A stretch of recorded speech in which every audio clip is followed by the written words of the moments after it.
Assalamualaikum warahmatullahi wabarakatuh.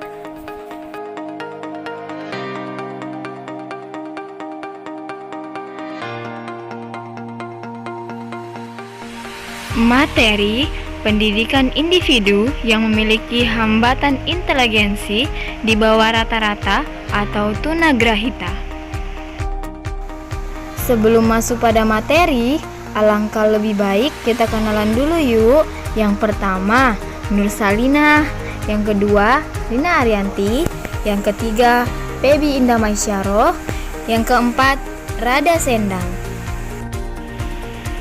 Untuk materi dan pembahasan dari kami, mohon disimak ya.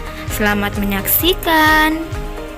Baik, selanjutnya Rada Sendang akan menjelaskan materi tentang pengertian tunagrahita, klasifikasi anak tunagrahita, dan karakteristik anak tunagrahita. Pengertian tunagrahita. Tunagrahita adalah suatu kondisi anak yang kecerdasannya jauh di bawah rata-rata dan ditandai oleh keterbatasan intelijensi dan ketidakcakapan dalam komunikasi sosial. Anak berkebutuhan khusus ini juga sering dikenal dengan istilah keterbelakangan mental karena kecerdasannya yang sangat terbatas. Akibatnya, anak kebutuhan khusus tunagrahita sukar mengikuti pendidikan sekolah pada umumnya. Anak tunagrahita memiliki IQ 70 ke bawah. Titik jumlah penyandang tunagrahita adalah 2,3% atau 1,92% anak usia sekolah menyandang tunagrahita dengan perbandingan laki-laki 60% dan 40% perempuan atau 3:21. Lalu ada klasifikasi anak tunagrahita. Yang pertama, anak tunagrahita mampu didik. Dengan IQ 68-52 adalah anak tunagrahita yang tidak mampu mengikuti pada program sekolah biasa, tetapi ia memiliki kemampuan yang dapat dikembangkan melalui pendidikan walaupun hasilnya tidak maksimal. Lalu yang kedua ada anak tunagrahita mampu latih. Dengan IQ 51-36 adalah anak tunagrahita yang memiliki kecerdasan sangat terbatas, sehingga tidak mungkin untuk mengikuti program sekolah pada umumnya yang diperuntukkan bagi anak tunagrahita mampu didik. Lalu klasifikasi yang ketiga ada anak tunagrahita mampu rawat. Dengan IQ 39,25 adalah anak tunagrahita yang memiliki kecerdasan sangat rendah, sehingga ia tidak mampu mengurus dirinya sendiri atau untuk mengurus kebutuhan dirinya sendiri sangat membutuhkan bantuan orang lain. Lalu ada karakteristik anak tunagrahita. Yang pertama, karakteristik anak cacat mental mild atau ringan. Lalu yang kedua ada karakteristik anak cacat mental moderer atau menengah. Yang ketiga ada karakteristik anak cacat mental severe atau parah. Dan yang keempat ada karakteristik anak cacat mental profound atau mendalam. Selanjutnya, Febi Indah akan menjelaskan materi tentang etiologi anak tunagrahita dan dampak anak tunagrahita. Baiklah, selanjutnya saya akan membahas materi terkait etiologi anak tunagrahita. Pemahaman etiologi anak tunagrahita dapat berguna dan membantu para pendidik dalam memberikan layanan pendidikan, seperti yang dikemukakan oleh Smith pada tahun 1998. Yang pertama, penyebab genetik dan kromosom, yaitu adanya gen yang terpendam yang diwariskan oleh orang tua. Selanjutnya, faktor kromosom disebabkan oleh adanya kromosom ekstra, sehingga hal ini mampu menimbulkan kerusakan otak pada anak. Yang kedua, penyebab pada prakelahiran atau pada saat pembuahan.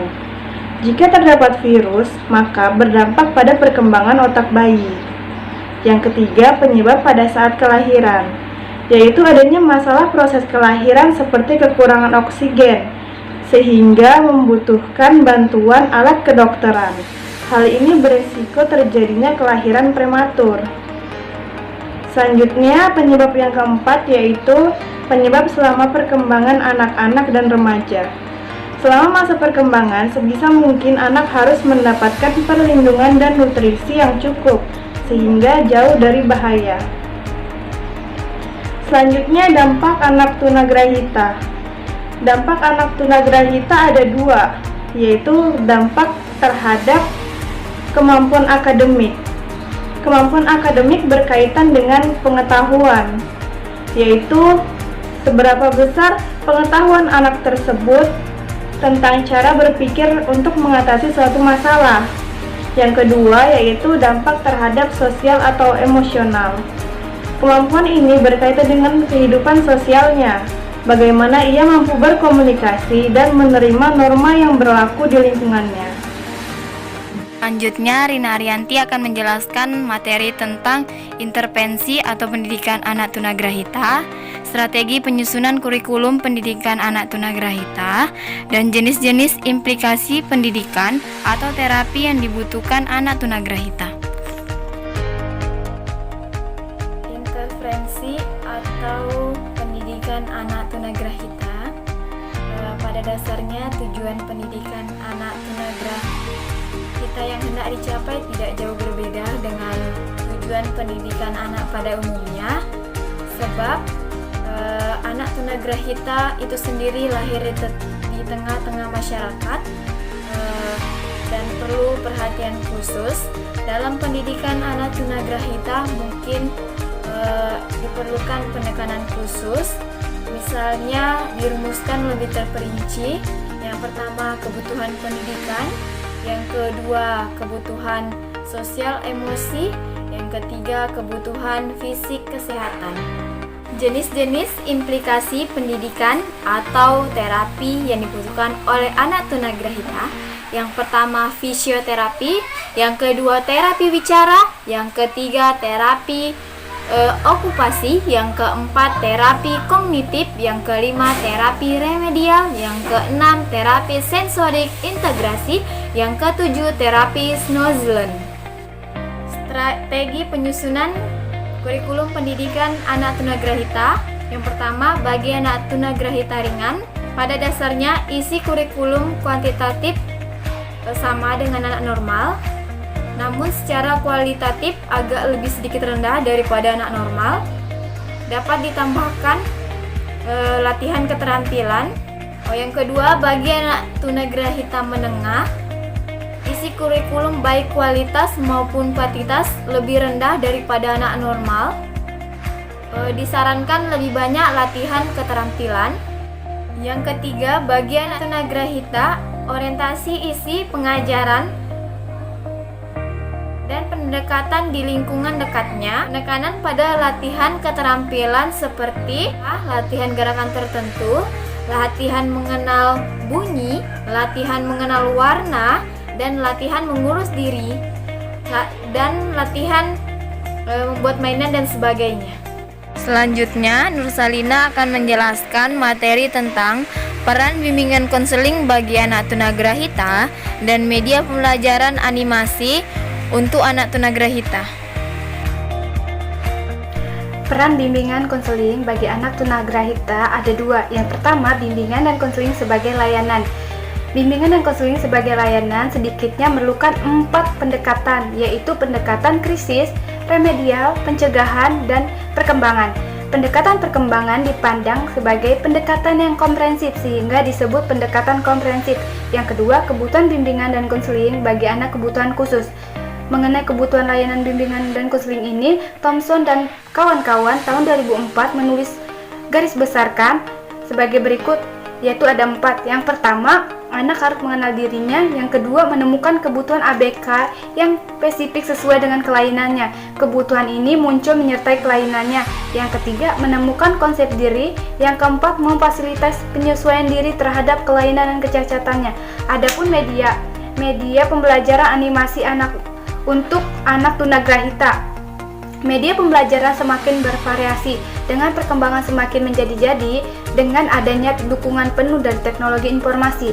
Semua ditunjukkan untuk lebih menajamkan tujuan pembelajaran itu sendiri, yaitu meningkatkan daya serap materi oleh peserta didik. Demikian juga halnya untuk peserta didik tunagrahita. Dengan sentuhan teknologi informasi pada animasi untuk pembelajaran animasi, diharapkan penerapannya informasi dan pelajaran bagi mereka menjadi lebih baik bahkan yang semulanya tidak mungkin menjadi mungkin. Terima kasih. Berikut adalah contoh media pembelajaran animasi untuk anak tunagrahita. Cara menggunakan peralatan makan: sendok di tangan kanan,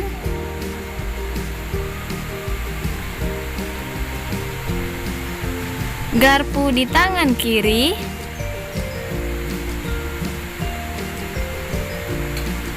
gelas di tangan kanan,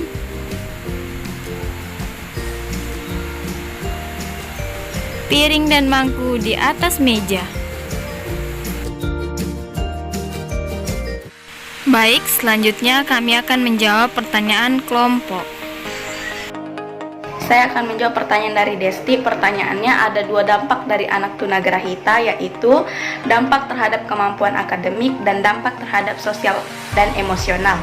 Bagaimana cara menyikapi dampak dari anak tunagrahita? Jadi jawabannya, cara menyikapi dari dampak kemampuan akademik anak tunagrahita adalah dengan menawarkan pendidikan khusus anak tunagrahita, melakukan program-program keterampilan agar anak tunagrahita juga bisa merasakan pendidikan seperti anak pada umumnya. Lalu cara menyikapi dari dampak sosial emosional anak tunagrahita adalah dengan mengajarkan cara merawat diri, cara makan yang baik, perapikan barang, dan yang lain-lainnya. Mengajarkan keterampilan emosional seperti cara berkomunikasi, berinteraksi, bersosialisasi, dan cara mengelola emosi dengan baik. Baik, pertanyaan selanjutnya dari Saudari Nasmi yang masih kurang paham tentang kurikulum pendidikan anak tunagrahita untuk anak tunagrahita ringan, menengah, berat beserta contohnya. Nah, kurikulum pendidikan anak tunagrahita beserta contohnya yang pertama, bagi anak tunagrahita ringan, pada dasarnya isi kurikulum sama dengan anak-anak normal, seperti pembelajaran IPA-nya masih sama, penjumlahnya masih sama, seperti anak normal lainnya. Terus dapat ditambah berbagai keterampilan, seperti keterampilan berhitungnya, seperti dan membacanya. Yang kedua, bagi anak tunagrahita menengah, isi kurikulum baik kuantitas maupun kualitasnya lebih rendah daripada anak-anak normal, seperti penjumlahannya itu lebih rendah. Anak-anak normal sudah ribuan, dia masih puluhan. Terus latihannya, keterampilannya itu lebih disarankan lebih banyak, seperti berhitungnya itu lebih banyak diajarkan, dan membacanya juga. Terus yang ketiga, bagi anak tunagrahita berat, orientasi isi pengajaran pada lingkungan sekitar, seperti kita mengajar dia itu gerak tangan kita seperti apa, kegunaannya seperti apa gitu.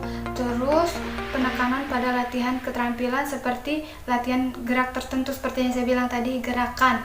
Kita mengajarkan gerakan senam seperti itu. Yang kedua, mengenal warna. Nah, kita mengenalkan dia warna langit seperti apa, warna daun seperti apa, warna rumput seperti apa. Yang ketiga, mengenal bunyi. Nah, kita mengajarkan di sini mengenal bunyi ini seperti bunyi gelas, bunyi kursi didorong, bunyi meja, bunyi pintu ketika tutup. Yang keempat, mengurus diri. Nah, kita di sini mengajarkan dia seperti mengurus dirinya ketika sikat gigi, saat mandi. Begitu. Yang kelima, melatih membuat mainan dan sebagainya, yaitu seperti membuat puzzle, menyusun puzzle. Seperti itu. Sekian dan terima kasih. Baik, di sini saya akan menjawab pertanyaan dari Depi Nur Indah dari kelompok 4. Pertanyaannya adalah, apakah anak tunagrahita dapat bersekolah di sekolah umum? Dan jika ada anak tunagrahita yang bersekolah di sekolah umum, apa yang dilakukan? Model atau media apa yang digunakan?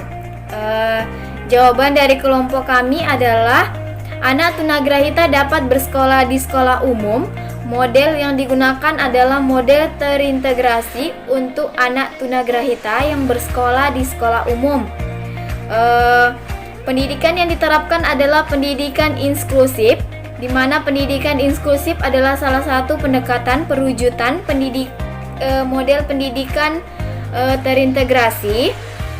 Dalam konteks pendidikan anak tunagrahita, maka pendidikan inklusif adalah salah satu pendidikan di mana anak tunagrahita mengikuti kegiatan pendidikan atau suatu pembelajaran di sekolah sekolah umum secara bersama-sama dengan anak lainnya.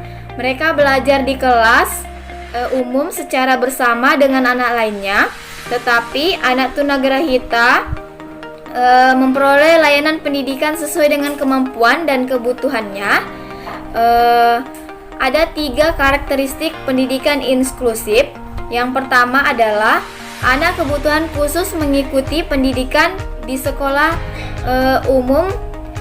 Yang kedua, anak kebutuhan khusus ditempatkan pada sesuai dengan kelas umurnya. Yang ketiga, anak kebutuhan khusus memperoleh layanan pendidikan khusus yang sesuai dengan kemampuan dan kebutuhannya. Terima kasih telah menyaksikan video kami. Semoga bermanfaat. Sampai jumpa lagi.